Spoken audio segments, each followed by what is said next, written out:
I brought a secret song along with me today. Here it is.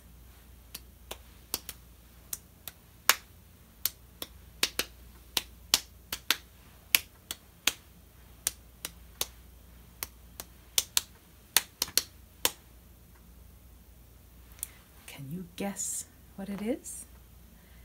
It's a song we sang pretty often this week. Would you like to hear it again? Here it is.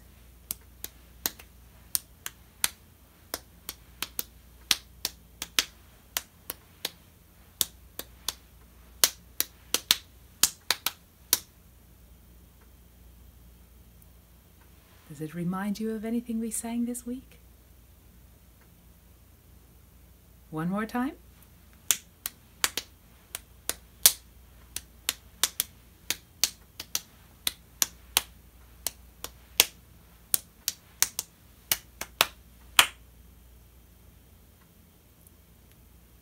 Well, what do you think it is?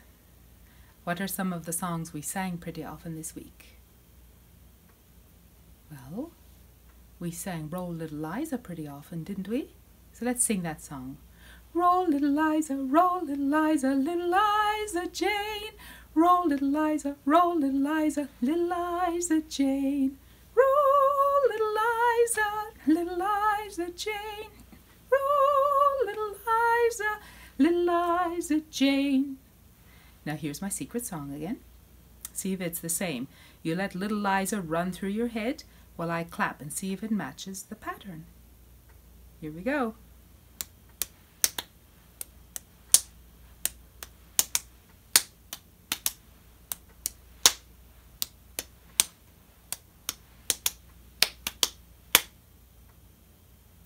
Did it sound like Roll Little Liza?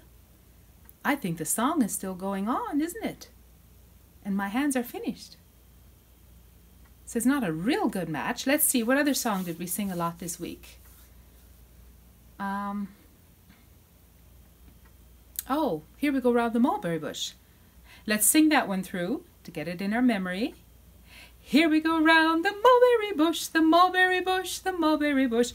Here we go round the Mulberry Bush so early in the morning. Here's my secret song again.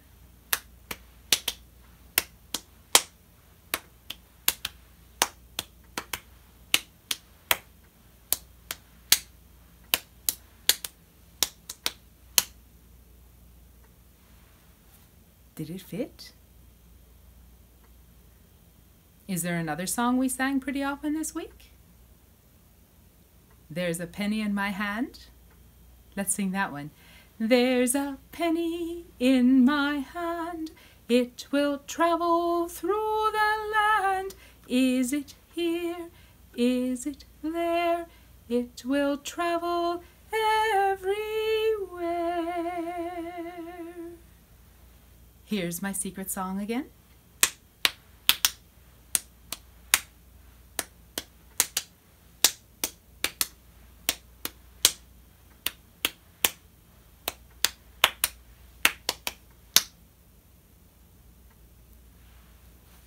Did it fit?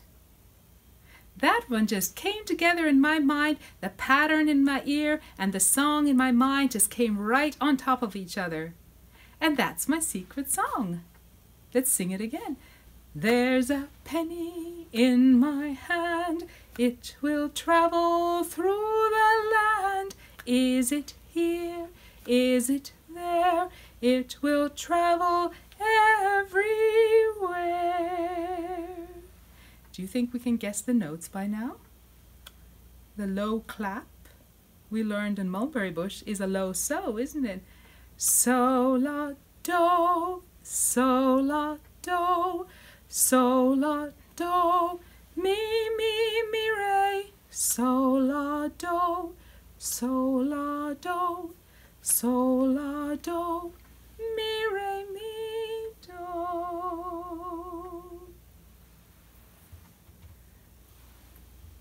Now let's take our pony galloping again. See the pony galloping, galloping down the country lane. See the pony galloping, galloping down the country lane. See the pony coming home all tired out, all tired out, all tired out. Did you go galloping too? Let's take the pony for another ride, and you go galloping too.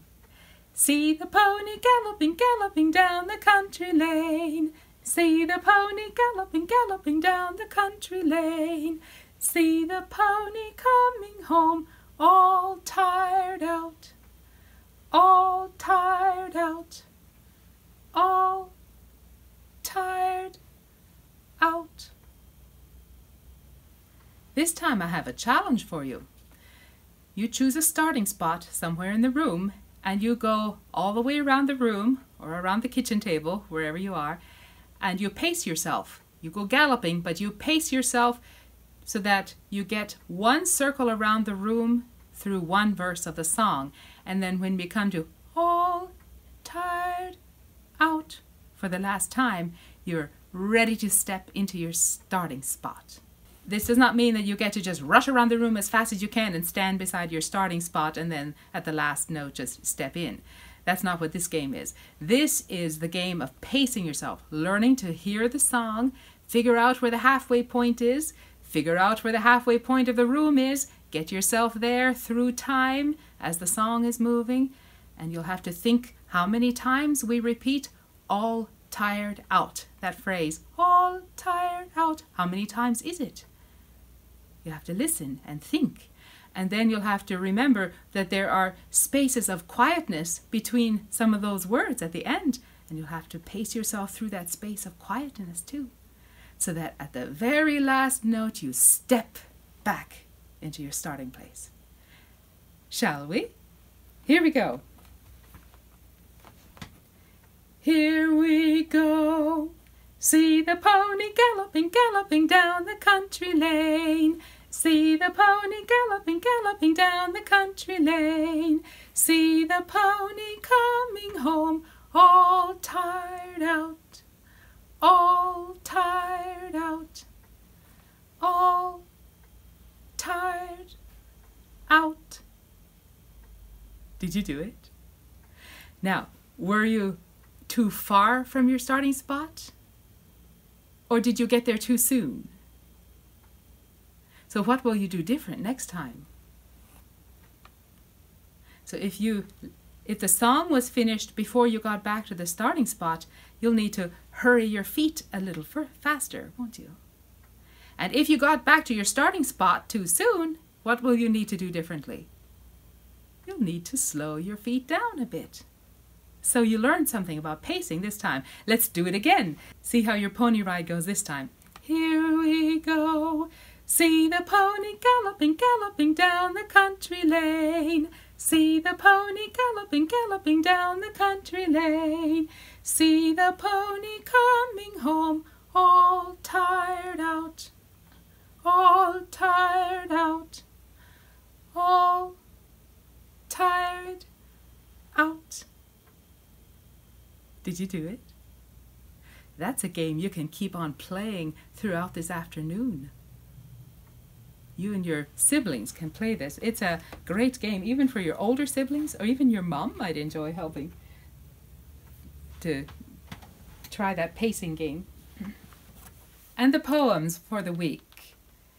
Wild Beasts by Evelyn Stein. I think you know this one so well that I don't need to help anymore. I'll get you started, and then you can say it right to the end. Here we go.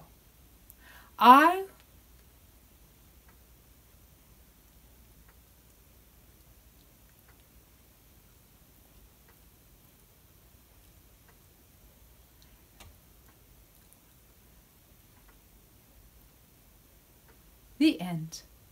How did it go? Did you have all the words today? I'm sure you did. And now the other one, The Weathers, by Thomas Hardy. This is the weather the cuckoo likes, and so do I, when showers betumble the chestnut spikes, and nestlings fly, and the little brown nightingale bills his best, and they sit outside at the traveller's rest, and maids come forth spring muslin dressed, and citizens dream of the south and west, and so do I. This is the weather the shepherd shuns, and so do I, when beeches drip in browns and duns, and thresh and ply, and hill-high tides throb, throw on throw, and meadow rivulets overflow, and drops on gate bars hang in a row, and rooks in families homeward go, and so do I. The end. One thing I enjoy doing very much is mapping the songs I sing. Here's how. There's a starting point.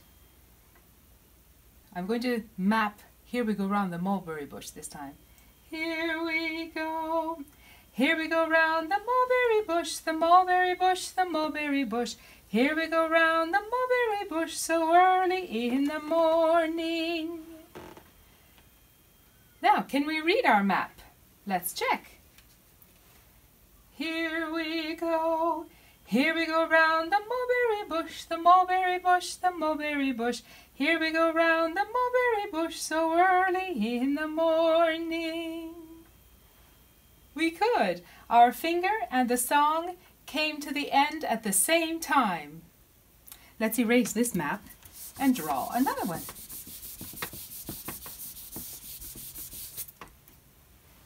Starting point. Here we go round the mulberry bush, the mulberry bush, the mulberry bush. Here we go round the mulberry bush so early in the morning. It's different this time, but there's still a beginning point and an end point. Let's trace the tune with our finger. Here we go round the mulberry bush, the mulberry bush, the mulberry bush. Here we go round the mulberry bush so early in the morning. This one worked too. Now, if you have a large pad of craft paper at home, or a roll of paper, or even a large sheet of newspaper that you're allowed to have, you can spread it out and get a bold marker and draw a map with me this time. Okay? And just pause and get your things together and then start. Here's a starting point. Here we go round the mulberry bush, the mulberry bush, the mulberry bush. Here we go round the mulberry bush so early in the morning. Does your map look same or different from my map? I expect it looks different because our hand and our mind are doing different things, but we're singing the same song. So I wish you were here with your map, and then we could trade maps, and I could practice reading your map and you could practice reading my map.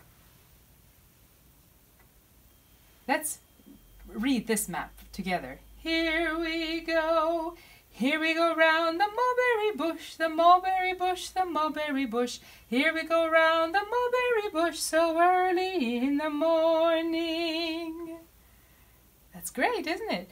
Now you can turn your paper over and draw another starting X, and I will erase mine here and draw another one. Are you ready? Here we go. Here we go round the mulberry bush, the mulberry bush, the mulberry bush. Here we go round the mulberry bush so early in the morning. Is your map same or different? This one looks shorter than the other maps I had, didn't it? It's the same song, but it's a shorter map. Let's see what happens when we read this one. You can pause here and read your own map, and then come back and let's read mine. Here we go round the mulberry bush, the mulberry bush, the mulberry bush. Here we go round. Oh. My finger is at the end of the map, but I still have a long piece of song to sing. So something happened, didn't it? What did we learn about pacing in our pony song? we either had to move our feet faster or more slowly to reach the end point at exactly the right time, right? So if my finger came to the end too soon, then what shall I do with my finger different next time? I'll move more slowly, all right? Here we go. Here we go round the mulberry bush, the mulberry bush, the mulberry bush. Here we go round the mulberry bush so early in the morning. Oh, my finger's only here, and I'm supposed to be here, but the song is finished already here. Well, what do I need to do differently this time? I went more slowly, but apparently I went too slowly. I need to speed up just a little bit to get to the end of the line at the same time as the song does. Here we go.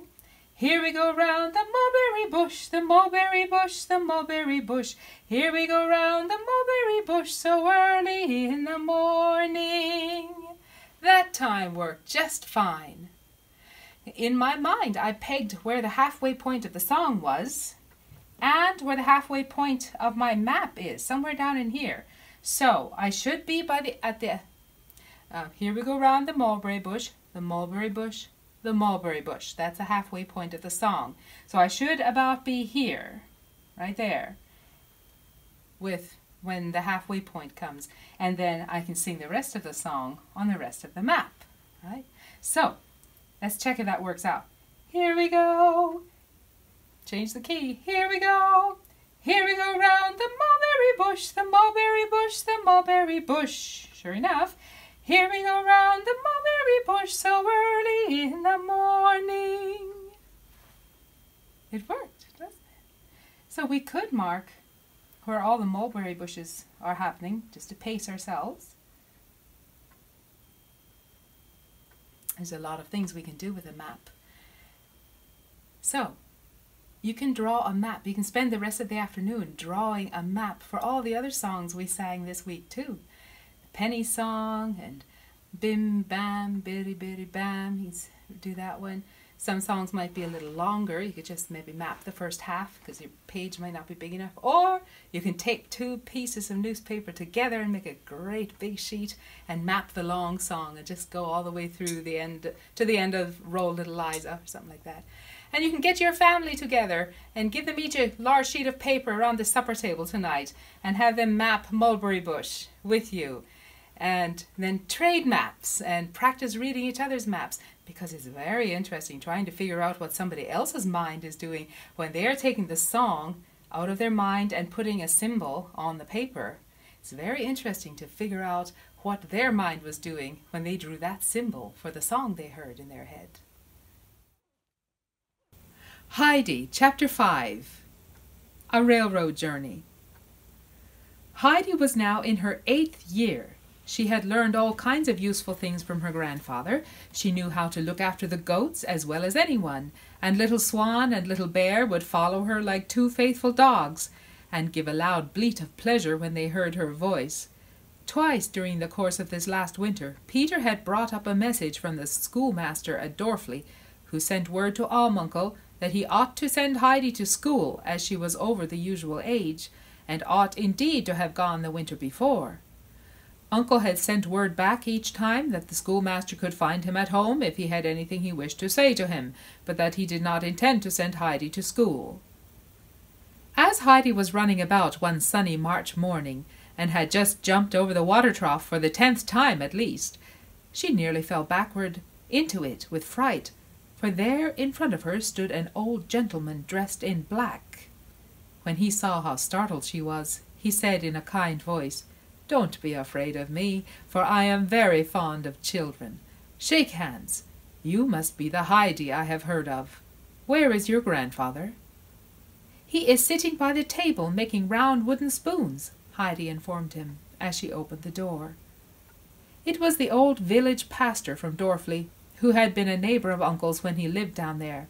He stepped inside the hut, and going up to the old man who was bending over his work, said, "Good morning, neighbor."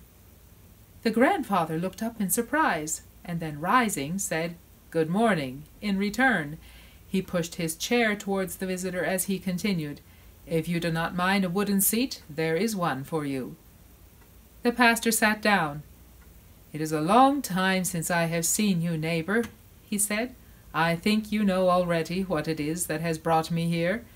And as he spoke he looked towards the child who was standing at the door. "Heidi, go off to the goats," said her grandfather. "You can take them a little salt and stay with them till I come." Heidi vanished on the spot. "The child ought to have been in school a year ago, and most certainly this last winter," said the pastor. "The schoolmaster sent you word about it, but you gave him no answer. What are you thinking of doing with the child, neighbor?" "I am thinking of not sending her to school," was the answer. "How are you going to let her grow up, then?" "I am going to let her grow up and be happy among the goats and birds. With them she is safe, and will learn nothing evil." "But the child is not a goat or a bird. She is a human being. It is time she began her lessons. This is the last winter she must be allowed to run wild. Next winter she must come regularly to school every day." "She will do no such thing," said the old man with calm determination. "Do you mean that you intend to stick obstinately to your decision?" said the pastor, growing somewhat angry. "You have been about the world, and I should have given you credit for more sense, neighbor." "Indeed," replied the old man. "Could you expect me to send a young child down the mountain on ice-cold mornings through storm and snow, and let her return at night when the wind is raging? Have you forgotten the child's mother, Adelheid? She was a sleepwalker and had fits. Might not the child be attacked in the same way if obliged to overexert herself? And you think you can come and force me to send her? I will go before all the courts of justice in the country, and then we shall see who will force me to do it." "Perhaps you are right, neighbor," said the pastor in a friendly tone of voice. "If it is impossible to send the child to school from here, come down into Dorfley and live again among your fellow men. What sort of a life is this you lead, alone and with bitter thoughts towards God and man?" "No, pastor. As to going down to Dorfley to live, that is far from my thoughts. The people despise me, and I them. It is therefore best for all of us that we live apart." The visitor had risen and stood holding out his hand to the old man as he added with renewed earnestness, "I will wager that next winter you will be down among us again, and we shall be good neighbors as of old. Promise me that you will come and live with us again, and become reconciled to God and man." The almuncle gave the pastor his hand, and answered him calmly and firmly, "You mean well by me, I know, but I will not send the child to school, nor come and live among you." "Then God help you," said the pastor, as he left the hut and went down the mountain. Almuncle was out of humor. When Heidi said as usual that afternoon, "Can we go down to grandmother now?" he answered, "Not today." He did not speak again the whole day, and the following morning when Heidi again asked the same question, he replied, "We will see." But before the dinner bowls had been cleared away, another visitor arrived, and this time it was Diti. She wore a fine feathered hat and a long trailing dress which swept the floor. The grandfather looked her up and down without uttering a word. But Diti was prepared with an exceedingly amiable speech, and began at once to praise the looks of the child. She should hardly have known her again, and it was evident that Heidi had been happy and well cared for with her grandfather. But she had just heard of something that would be a lucky chance for her. Some wealthy people in Frankfurt wanted a companion for their only daughter who was an invalid. Heidi was just the sort of child they were looking for, simple-minded and unspoilt, and after Diti had given them a description of Heidi, they had agreed to take her, and no one could tell what good fortune there might not be in store for her if these rich people should take a fancy to Heidi. "Have you nearly finished what you had to say?" broke in Almuncle, who had allowed her to talk on uninterruptedly so far. "Exclaimed Diti, throwing up her head in disgust. One would think I had been talking to you about the most ordinary matter. Why, there is not one person who would not thank God if I were to bring them such a piece of news as I am bringing to you." "You may take your news to anybody you like. I will have nothing to do with it." Diti leaped up from her seat like a rocket and cried, "If that is all you have to say about it, why, I will give you a bit of my mind. The child is now 8 years old and knows nothing, and you will not let her learn. You will not send her to church or school, as I was told down in Dorfley, and she is my own sister's child. I am responsible for what happens to her, and this is a good opening for her. I have everybody in Dorfley on my side. There is not one person there who will not take my part against you, and I advise you to think well before bringing it into court, if that is your intention. There are certain things which might be brought up against you that you would not care to hear, for when one has to do with law courts, there is a great deal raked up that had been forgotten." "Be silent!" thundered the uncle, and his eyes flashed with anger. "Go and be done with you, and never let me see you again with your hat and feather." And with that he strode out of the hut. "You have made grandfather angry," said Heidi, and her dark eyes had anything but a friendly expression in them as she looked at Diti. "He will soon be all right again. Come now," said Diti hurriedly, "and show me where your clothes are." "I am not coming," said Heidi. "Come, come, you will have all sorts of good things that you never dreamed of." Then she went to the cupboard, and taking out Heidi's things, rolled them up in a bundle.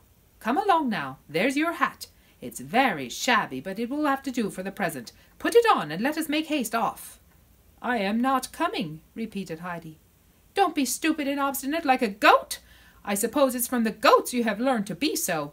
Listen to me. You saw your grandfather was angry and heard what he said, that he did not wish to ever see us again. He wants you to go away with me, and you must not make him angrier still. You can't think how nice it is at Frankfurt, and if you do not like it, you can come back again. Your grandfather will be in a good humor by that time." "Can I return at once and be back home again here this evening?" asked Heidi. "What are you talking about? Come along now. I tell you that you can come back here when you like. Today we shall go as far as Mayenfeld. Tomorrow morning we shall start in the train. It will bring you home again in no time when you wish it, for it goes as fast as the wind." They started down the mountain, and as they neared the grandmother's hut, they met Peter coming around the corner, carrying an immense bundle of long, thick hazel sticks on his shoulders. He stood still and stared at the two approaching figures. As they came up to him, he exclaimed, "Where are you going, Heidi?" "I am only just going over to Frankfurt for a little visit with Diti," she replied. "But I must first run in to grandmother. She will be expecting me." "No, no, you must not stop to talk. It is already too late," said Diti, holding Heidi, who was struggling to get away. "You can go in when we come back." And she pulled the child on with her. Peter ran into the hut and banged against the table with his bundle of sticks with such violence that everything in the room shook, and his grandmother leaped up with a cry of alarm from her spinning wheel. "What is the matter? What is the matter?" cried the frightened old woman. "She is taking Heidi away," explained Peter. Who? Where to, Peter? Where to?" asked the grandmother, growing still more agitated. But even as she spoke, she guessed what had happened, for Brigitte had told her shortly before that she had seen Diti going up to Almunkel. The old woman opened the window and called out beseechingly, "Diti, Diti, do not take the child away from us. Do not take her away." The two who were hastening down the mountain heard her voice, and Diti evidently caught the words, for she grasped Heidi's hand more firmly. Heidi struggled to get free, crying, "Grandmother is calling. I must go to her." But Diti had no intention of letting the child go, and quieted her as best she could by promising that she could take something nice back to grandmother. This was a new idea to Heidi, and it pleased her so much that Diti no longer had any difficulty in getting her along. "What could I take back to her?" Heidi asked. "A soft roll of white bread? She would enjoy that, for now she is old she can hardly eat the hard black bread," answered Diti. "Yes, she always gives it back to Peter, telling him it is too hard," affirmed Heidi. "Do let us make haste, for then perhaps we can get back soon from Frankfurt, and I shall be able to give her the white bread today." and Heidi started running so fast that Diti, with the bundle under her arm, could scarcely keep up with her. From that day forward, Almuncle looked fiercer and more forbidding than ever when he came down and passed through Dorfley. He spoke to no one, and looked such an ogre as he came along with his pack of cheeses on his back, his immense stick in his hand, and his thick frowning eyebrows, that the women would call to their little ones, "Take care! Get out of Almuncle's way, or he may hurt you." The old man took no notice of anybody as he strode through the village on his way to the valley below, where he sold his cheeses and bought what bread and meat he wanted for himself. After he had passed, the villagers all crowded together, looking after him. They agreed that it was a great mercy the child had got away from him. Only the blind grandmother would have nothing to say against him, and told those who came to bring her work how kind and thoughtful he had been with the child, how good to her and her daughter, and how many afternoons he had spent mending the house. All this was repeated down in Dorfley, but most of the people who heard it said that grandmother was too old to understand, and very likely had not heard rightly what was said. As she was blind, probably she was also deaf.